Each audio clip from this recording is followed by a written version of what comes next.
ನಮಸ್ಕಾರ ರೈತ ಮಿತ್ರರಿಗೆ. ನಾನು ಪ್ರಶಾಂತ್ ಕುಮಾರ್ ಅಂಗಡಿ, ಮಹಿಳಾ ಇಪಿಸಿ ಕಂಪನಿಯಲ್ಲಿ ಬೇಸಾಯ ಶಾಸ್ತ್ರಜ್ಞನಾಗಿ ಕೆಲಸವನ್ನು ನಿರ್ವಹಿಸುತ್ತೇನೆ. ಇವತ್ತಿನ ದಿವಸ ನಾನು ಈ ಮಲ್ಚಿಂಗ್ ಪೇಪರ್ ಅಥವಾ ಮಲ್ಚ್ ಫಿಲ್ಮ್ ಬಗ್ಗೆ ಮಾಹಿತಿಯನ್ನು ಹಂಚಿಕೊಳ್ಳುತ್ತೇನೆ. ಮಲ್ಚಿಂಗ್ ಪೇಪರ್ ಮಲ್ಚ್ ಅಂದ್ರೆ ಕನ್ನಡದಾಗ ನಾವು ಹೊದಿಕೆ ಅಂತ ಹೇಳ್ತಾರೆ. ಹೊದಿಕೆ ಅಂದ್ರೆ ನಾವು ಯಾವುದೇ ಒಂದು ಬೆಳೆಯನ್ನು ಬೆಳೆಯಕ ಈ ಒಂದು ಹೊದಿಕೆ ಅಂದ್ರೆ ಈ ಕಬ್ಬಿನೊಳಗೆ ರೌದಿಯನ್ನು ಹಾಕಿರ್ತಾರೆ.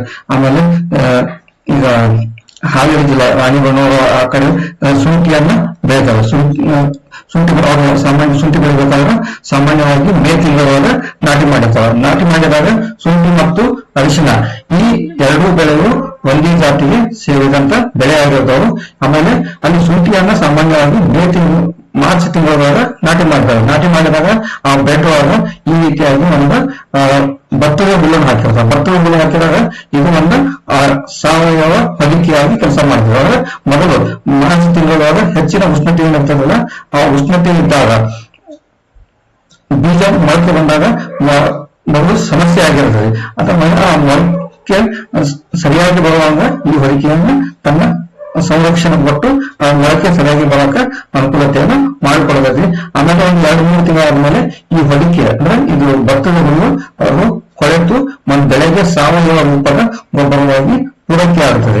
ಅದೇ ರೀತಿಯಾಗಿ ನಾವು ಆರ್ಟಿಫಿಷಿಯಲ್ ಅಂದ್ರೆ ನಾವು ಪ್ಲಾಸ್ಟಿಕ್ ರೀತಿಯಾದ ಮಲ್ಚಗಳು ಬರ್ತವೆ. ಒಂದು ಸಾವಯವ ರೀತಿಯಾದ ಮಲ್ಚ ಅಂದ್ರೆ ನಾವು ಭತ್ತದ ಹುಲ್ಲನ್ನು ಉಪಯೋಗಿಸಬಹುದು. ಅಥವಾ ಕಬ್ಬು ಕಟಾವಾದ್ಮೇಲೆ ರೌದಿಯನ್ನು ಇರ್ತದಲ್ಲ, ಪುಳೆ ಕಬ್ಬಿನಾಗ ಅದನ್ನು ಒಂದು ಹೊದಿಕೆ ತರ ಉಪಯೋಗ ಮಾಡಬಹುದು. ಆಮೇಲೆ ತರಕಾರಿ ಬೆಳೆ ಬೆಳೆಯಬೇಕಾದ್ರೆ ಒಂದು ಈ ಮಲ್ಚನ್ನ ಉಪಯೋಗ ಮಾಡ್ತಾರೆ.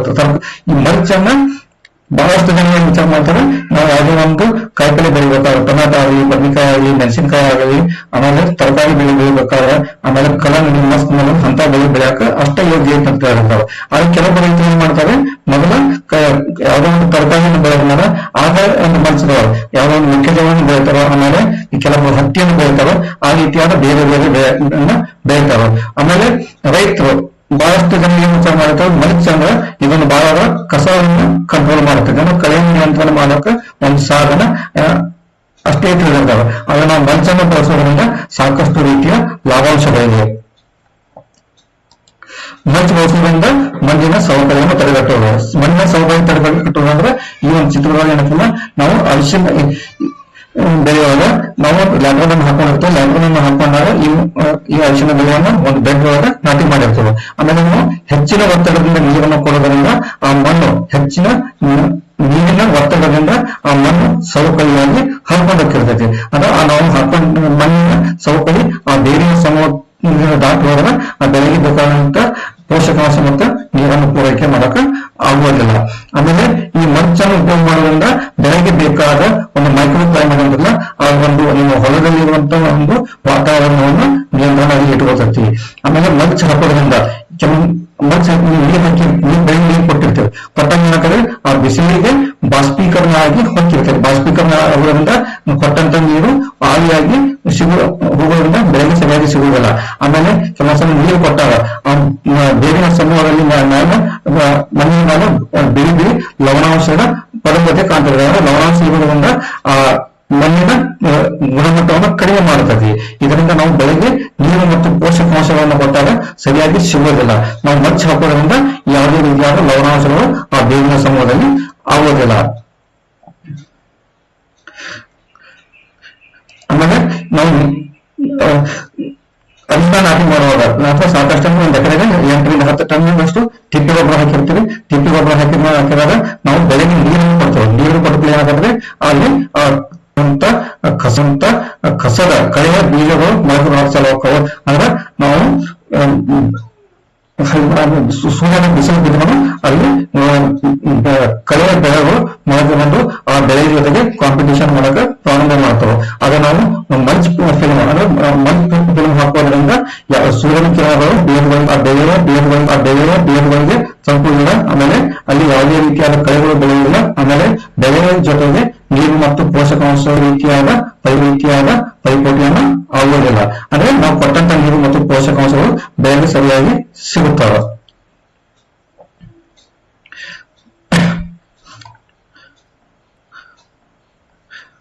ಆಮೇಲೆ ಮಲ್ಚಿಂಗ್ ಫಿಲ್ಮ್ ಬಳಸೋದ್ರಿಂದ ಈ ಚಿತ್ರಗಳಲ್ಲಿ ಏನ್ ತೋರಿಸಿದ್ರೆ ಈ ರೀತಿಯಾಗಿ ವೈಟ್ ವುಡ್ಸ್ ಅಂತ ಹೇಳೋದು ಹೆಚ್ಚಿನ ಕಾರ್ಯ ಚಟುವಟಿಕೆ ಮಾಡುವಂತ ವೈಟ್ ವುಡ್ಸ್ ಆ ಬೇರಿನ ಸಮೂಹದಲ್ಲಿ ಹೆಚ್ಚಾಗಿ ಇರೋದ್ರಿಂದ ನಾವು ಕೊಟ್ಟಂತ ನೀರು ಮತ್ತು ಪೋಷಕಾಂಶಗಳನ್ನ ಸರಿಯಾಗಿ ಹೀರ್ಕೊಳ್ಳಕ ಅನುಕೂಲತೆ ಆಕತಿ.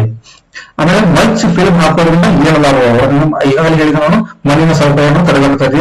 ಆಮೇಲೆ ಸೂರ್ಯಕಿರಣಗಳು ಆ ಬೇರಿನ ಸಮೂಹಕ್ಕೆ ಮಣ್ಣಿನ ಮೇಲೆ ತಲುಪುವುದರಿಂದ ಯಾವುದೇ ರೀತಿಯಾದ ಕಳೆಗಳು ಬೆಳೆಯಿಲ್ಲ.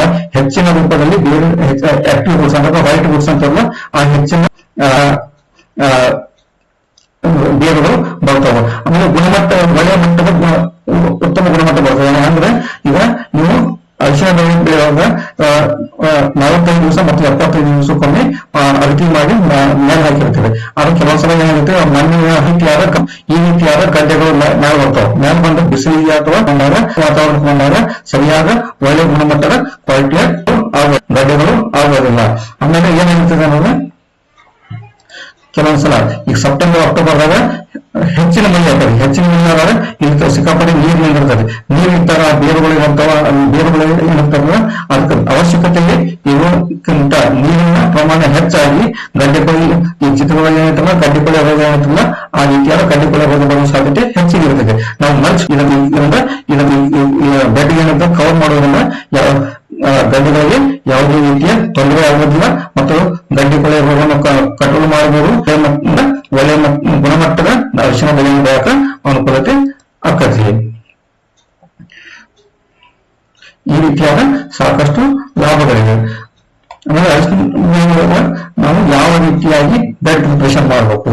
ನೀವು ಅರಿಶಿನ ಸಾಮಾನ್ಯವಾಗಿ ಬೆಳಿಬೇಕಾದ್ರೆ ನೀವು ಜಮೀನು ತಯಾರು ಮಾಡೋದ್ರಿಂದ ಈ ರೀತಿಯಾದ ಅಗಲವಾದ ಬೆಡ್ ಅನ್ನು ತಯಾರು ಮಾಡಿರ್ತೀವಿ. 2 ಅಥವಾ 2 ಫೂಟಿನ ಬೆಡ್ ಅನ್ನು ತಯಾರು ಮಾಡಿರ್ತೀವಿ. ಆಮೇಲೆ ಇದ್ರೊಳಗೆ ಏನ್ ಮಾಡ್ತೀವಿ ಬರುವ ನಾಟಿ ಮಾಡೋ ಸ್ಟೀಲ್ ಹಾಕ್ತೇವೆ. ಆಮೇಲೆ 45 ದಿವಸಕ್ಕೊಮ್ಮೆ ಆಮೇಲೆ 75 ದಿವಸಕ್ಕೊಮ್ಮೆ ಅಗತಿ ಮಾಡುವಂತರೊಳಗೆ ಹಾಕ್ತೇವೆ. ಅದನ್ನು ನೀವು ಮಲ್ಚ್ ಫಿಲ್ಮ್ ಹಾಕಿದಾಗ ಏನಾಗ್ತದೆ ಒಂದೇ ಸಲ ನಾಟಿ ಮಾಡುವಾಗ ತಳಗೊಬ್ಬರವಾಗಿ ಹಾಕ್ಬೇಕಾಗತ್ತೆ. ಆಮೇಲೆ ಉಳಿದ ಗೊಬ್ಬರವನ್ನು ಕೊಡಬೇಕಾಗತ್ತಲ್ಲ ನೀವು ಡ್ರಿಪ್ ಫರ್ಟಿಗೇಷನ್ ವೆಂಚುರಿ ಅಥವಾ ಫರ್ಟಿಲ ಕೊಡೋಕ್ ಮುಖಾಂತರ ಕೊಡಬೇಕಾಗತ್ತೆ. ಅಂದ್ರೆ ನಾವು ಮಲ್ಚ್ ಫಿಲ್ಮ್ ಬಳಸೋದ್ರಿಂದ ನಾವು ಎಲ್ಲ ಕೊಟ್ಟಂತ ಪೋಷಕಾಂಶಗಳು ನಾವು ಡ್ರಿಪ್ ಮುಖಾಂತರ ಕೊಡಬೇಕಾಗುತ್ತದೆ. ಈಗ ನಾವು ಸಾಮಾನ್ಯವಾಗಿ ಕೊಟ್ಟಾಗ ಏನಾದ್ರೆ ಗೊಬ್ಬರ ಕೊಟ್ಟಿರ್ತೀವಿ. ಆಮೇಲೆ ಡ್ರಿಪ್ ಮುಖಾಂತರ ಕೊಟ್ಟಾಗ ಬಾಷ್ಪೀಕರಣ ಆಗಿ ವೇಸ್ಟ್ ಆಗಿ ಹೋಗ್ತಿರ್ತದೆ. ನೀರು ಹೆಚ್ಚಾಗ ಹರ್ಕೊಂಡು ಹೋಗಿ ತಳಗ ಈ ನಾವು ಹೋಗೋ ಸಾಧ್ಯತೆ ಇರ್ತದೆ. ಆಮೇಲೆ ಡ್ರಿಪ್ ಫರ್ಟಿಗೇಷನ್ ಮುಖಾಂತರ ಕೊಟ್ಟಾಗ ಡೈರೆಕ್ಟ್ ಆಗಿ ಆ ಬೇರಿನ ಸಮೂಹಕ್ಕೆ ಹೋಗೋದ್ರಿಂದ ನಾವು ಕೊಟ್ಟಂತ ಗೊಬ್ಬರಗಳು ಹೆಚ್ಚಿನ ಸಾಮರ್ಥ್ಯದಿಂದ ಬೆಳೆಗೆ ಸಿಗುವ ಸಾಧ್ಯತೆ ಹೆಚ್ಚಿಗೆ ಇರ್ತದೆ. ಆಮೇಲೆ ನಾವು ಮಲ್ಚಿಂಗ್ ಫಿಲ್ಮ್ ಹಾಕುವಾಗ ಯಾವ ರೀತಿಯಾಗಿ ಹೋಲನ್ನು ಮಾಡಬೇಕು? ಯಾವುದೇ ರೀತಿಯಾಗಿ ನಾವು ತರಕಾರಿ ಬೆಳಿಬೇಕಾದ್ರೆ ಆ ಹೋಲ್ ಏನಿರ್ತದೆ 2 ಅಥವಾ 2.5 ಇಂಚ್ ಸೈಜ್ ಅನ್ನು ಹೊಂದಿರ್ತದೆ. ಆದ್ರೆ ಅರಿಶಿನ ಬೆಳೆ ಏನಿರ್ತದಲ್ಲ ಈ ರೀತಿಯಾಗಿ ಚಿತ್ರಗಳು ತೋರಿಸಿದಾಗ ಹೆಚ್ಚು ಬೆಳೆಗಳ ಸಂಖ್ಯೆ ಹೆಚ್ಚಿಗೆ ಬಂದಾಗ ಹೆಚ್ಚು ಅಗಲವಾಗಿ ಇರುವಂತಹ ಹೋಲ್ಗಳನ್ನು ಹಾಕಬೇಕಾದ್ರೆ ನಾವು 3 inch pipe 3 inch size hole ಹಾಕಬೇಕಾಗುತ್ತೆ. ಸಾಮಾನ್ಯವಾಗಿ ನಾವು ಮಲ್ಚ್ ಫಿಲ್ಮ್ ಹೋಲ್ ಹಾಕಬೇಕಾದ್ರೆ ಕೆಲವೊಬ್ರು PVC ಪೈಪ್ ಉಪಯೋಗ ಮಾಡ್ಕೊಂಡು ಹಾಕ್ತಾರೆ. ಆಮೇಲೆ ಕೆಲವೊಬ್ರು ಅದು ಕಾಸಿನ ಕೆಬ್ಬಣದಿಂದ ಹಾಕ್ತಿರ್ತಾರೆ. ಅದ ನಾವು PVC ಪೈಪ್ ಉಪಯೋಗ ಮಾಡಿದ್ರೆ 3 ಇಂಚ್ ಅಂದ್ರೆ 90 mm ಪೈಪ್ ಅನ್ನು ಉಪಯೋಗ ಮಾಡಿ ನಾವು ಈ ರೀತಿಯಾಗಿ ಹೋಲನ್ನ ನಾವು ಆಯಾ ಬೆಳೆಯ ನಾವು ನಿಗದಿತವಾದ ಅಂತರ ಏನಿರ್ತದಲ್ಲ ಆ ರೀತಿಯಾಗಿ ನಾವು ಹೋಲ್ಗಳನ್ನು ಹಾಕಿ ಬೀಜವನ್ನ ನಾಟಿ ಮಾಡಬೇಕಾಗುತ್ತದೆ. ಆಮೇಲೆ ಕೆಲವೊಂದಿಷ್ಟು ಜನ ಕೇಳುವಂತ ಪ್ರಶ್ನೆ ಅಂದ್ರೆ ನಾವು ಬೆಳೆ ಕಟಾವು ಮಾಡುವ ಸಮಯದೊಳಗೆ ನಾವು ಮಲ್ಚಿಂಗ್ ಪೇಪರ್ ಅನ್ನ ಹೆಂಗ್ ತೆಗಿಬೇಕು? ಮಲ್ಚಿಂಗ್ ಪೇಪರ್ ಅನ್ನ ಹೆಂಗ್ ತೆಗಿಬೇಕಂದ್ರೆ ಈ ಚಿತ್ರದಲ್ಲ ಈಗ ನಾವು Mahindra EPC company mulch paper ಅನ್ನ ಬಳಸಿದ್ರೆ ಈ ಮಲ್ಚಿಂಗ್ ಪೇಪರ್ ಅನ್ನ ನಾವು ಬೇರೆ ಕೆಲವೊಂದು ಕಂಪನಿಗೆ ಏನಿರ್ತಲ್ಲ ಅದನ್ನ ತೆಗೆಯುವಾಗ ಅಂದ್ರೆ 5-6 ತಿಂಗಳಾದ್ಮೇಲೆ ತುಣುಕಿನಕಾಗಿ ಕಟ್ ಆಗೋ ಸಾಧ್ಯತೆ ಹೆಚ್ಚಿಗೆ ಇರ್ತೈತಿ. ಆದ್ರೆ ನಮ್ಮ ಕಂಪನಿ ಮಲ್ಚಿಂಗ್ ಪೇಪರ್ ಏನಿರ್ತಲ್ಲ ನಾವು ಬೆಳೆಯನ್ನು ಹಾಕುವಾಗ ಯಾವ ರೀತಿಯಾಗಿರ್ತಲ್ಲ ಅದೇ ರೀತಿಯಾಗಿ ತೆಗಿಬಹುದು. ಅದರಲ್ಲಿ EPC ಕಂಪನಿಯಲ್ಲಿ ಯಾವ ರೀತಿಯಾದ ಮಲ್ಚಿಂಗ್ ಪೇಪರ್ ಸಿಗುತ್ತವೆ ಅಂದ್ರೆ ಆ ಮಲ್ಚಿಂಗ್ ಪೇಪರ್ ಅಗಲ ಏನಿರ್ತದೆ 1 ಮೀಟರ್ ಇರ್ತದೆ. ಆಮೇಲೆ 4 ಫೂಟ್ ಆಮೇಲೆ 5 ಫೂಟ್ ಅಗಲ ಇರ್ತೈತಿ. ಆಮೇಲೆ ಯಾವ್ಯಾವ ಬಣ್ಣಗಳು ಸಿಗ್ತಾವ ಅಂದ್ರೆ ಸಿಲ್ವರ್ ಮತ್ತು ಬ್ಲಾಕ್ ಅಂದ್ರೆ ಎಲ್ಲಾ ಸೀಸನ್ಗಳು ಉಪಯೋಗ ಮಾಡುವಂತ ಇದು ಸಿಲ್ವರ್ ಮತ್ತು ಬ್ಲಾಕ್. ವೈಟ್ ಮತ್ತು ಬ್ಲಾಕ್ ಏನಿರ್ತಲ್ಲ ಇದು ಬೇಸಿಗೆ ಸಮಯ ಅಂದ್ರೆ ಫೆಬ್ರವರಿ ಆದ್ಮೇಲೆ ಯಾವುದೇ ಒಂದು ಬೆಳೆ ನಾಟಿ ಮಾಡುತ್ತವೆ. ಬಿಸಿಲು ಹೆಚ್ಚಿಗಾಗಿರ್ತವೆ ನಾವು ನೆಲಕ್ಕೆ ತಲುಪಿ ಒಂದು ಬೇರುಗಳಿಗೆ ಹಾನಿ ಆಗಬಾರ್ದು ಅಂತೇಳಿ ವೈಟ್ ಬಿಳಿ ಬಣ್ಣ ಇರೋದ್ರಿಂದ ಆ ಸೂರ್ಯನ ಕಿರಣಗಳು ರಿಫ್ಲೆಕ್ಷನ್ ಆಗಿ ಹೋಗ್ತಿರ್ತೈತಿ. ಆಮೇಲೆ ಬೇರಿನ ಸಮಯದಲ್ಲಿ ಒಂದು ನಿರ್ದಿಷ್ಟವಾದ ಟೆಂಪರೇಚರ್ ಅನ್ನು ಮೇಂಟೈನ್ ಮಾಡ್ತಿರ್ತದೆ. ಅದಕ್ಕೆ ನಾವು ವೈಟ್ ಬ್ಲಾಕ್ ಅನ್ನ ಬಳಸಬಹುದು. ಆಮೇಲೆ ಈ ಹೋಲ್ ಎಷ್ಟು ಉದ್ದ ಇರ್ತಾವೆ ಅಂದ್ರೆ 400 ಮೀಟರ್ ಒಳಗೆ ಸಿಗ್ತದೆ. ಆಮೇಲೆ 800 ಮೀಟರ್ ಅಗಲದೊಳಗೆ ಸಿಗುತ್ತದೆ. ಆಮೇಲೆ ಬರುವಂತ ಪ್ರಶ್ನೆ ಅಂದ್ರೆ ನಾವು ಅರಿಶಿನ ಬೆಳೆಯುವಾಗ ಯಾವ ರೀತಿಯಾದ ಮಲ್ಚಿಂಗ್ ಪೇಪರ್ ಅನ್ನ ಬಳಸಬೇಕು.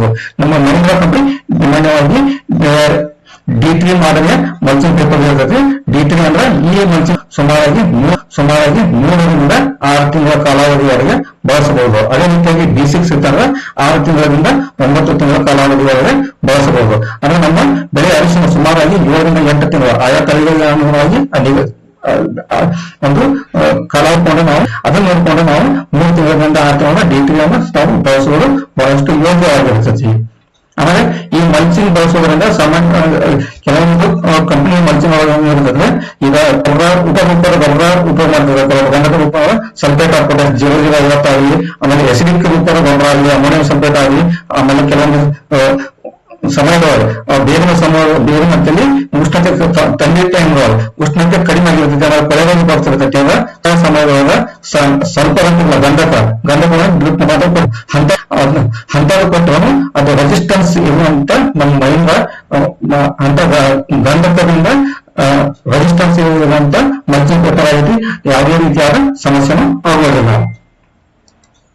ಆಮೇಲೆ ಇನ್ನೊಂದು ಬರುವಂತ ಪ್ರಶ್ನೆ ಅಂದ್ರೆ ನಾವು 1 ಎಕರೆಗೆ ಎಷ್ಟು ಮಲ್ಚಿಂಗ್ ಪೇಪರ್ ಅನ್ನು ಹಾಕಬೇಕು. ಮಲ್ಚಿಂಗ್ ಪೇಪರ್ ಅಂದ್ರೆ ಉದ್ದ ಇರ್ತದ್ರೆ. ಆಮೇಲೆ 1 ಎಕರೆಗೆ ಎಷ್ಟು ಇರ್ತದೆ ಅಂದ್ರೆ ನಾವು ಅರಿಶಿನವನ್ನು ಸಾಮಾನ್ಯವಾಗಿ ಸಾಲುಗಳ ನಾಟಿ ಮಾಡಿರ್ತಾರೆ. 1 ಎಕರೆ ಅಂದ್ರೆ 4,000 ಮೀಟರ್ 4 ಫೂಟ್ ಇರ್ತೈತಿ. 4 ಫೂಟ್ ಸಾಲು ಹಾಕಿದಾಗ 3,300 ಮೀಟರ್ ಬೇಕಾಗಲ್ಲ. ಅಂದ್ರೆ 1 ಮೀಟರ್ ಒಂದು ಬಂಡವಾಳ 400 ಮೀಟರ್ ಇದ್ರೆ 1 ಎಕರೆಗೆ ಸುಮಾರಾಗಿ 8 ಬೇಕಾಗಬಹುದು.